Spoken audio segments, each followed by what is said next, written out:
Crack ఎందుకలా? Cinema up to the mark లేదు. అంటే బొమ్మరిల్లు భాస్కర్ గారి మార్క్ కనిపించలేదు. సిద్ధు గారి పెర్ఫార్మెన్స్ బాగుంది. ఆయన యాక్టింగ్ గురించి మనం చెప్పక్కర్లేదు.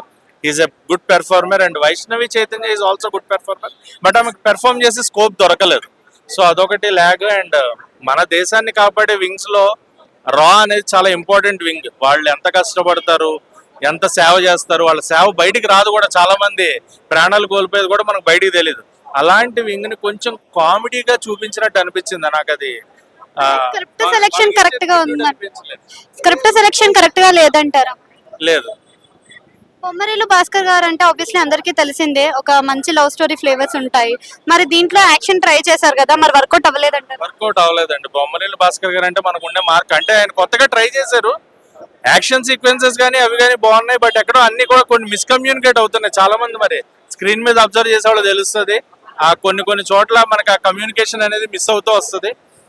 అక్కడ చోట బుల్లెట్ కాల్చినప్పుడు గోనికి రెడ్ కలర్ రక్తం ఉంటుంది, తీసినప్పుడు అది కనిపించదు. మరి అది మనకు చూపించడానికి పెట్టారా ఏంటి? ఇలాంటివి చిన్నవే అబ్జర్వ్ చేసే వాళ్ళకి చాలా పెద్దవి. సో నాకైతే సినిమా అయితే ఓవరాల్ గా సిద్ధు జొన్నలగడ్డ కూడా మనకు చూసుకున్నట్టయితే డీజే టిల్లు క్యారెక్టర్ నుంచి బయటికి రాలేకపోయాడు, ఇందులోనే కనిపించిందన్నమాట. వచ్చాడు. ఆయన పెర్ఫార్మెన్స్ వాజ్ గుడ్. అస్సలు ఆ డీజే టిల్లు నుంచి ఆయన ఎప్పుడో బయటకు వచ్చాడు.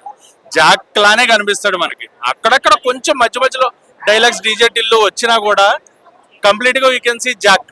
ఆ జాక్ ప్లాబో నెరుడు అనే కనిపిస్తాడు మనకి.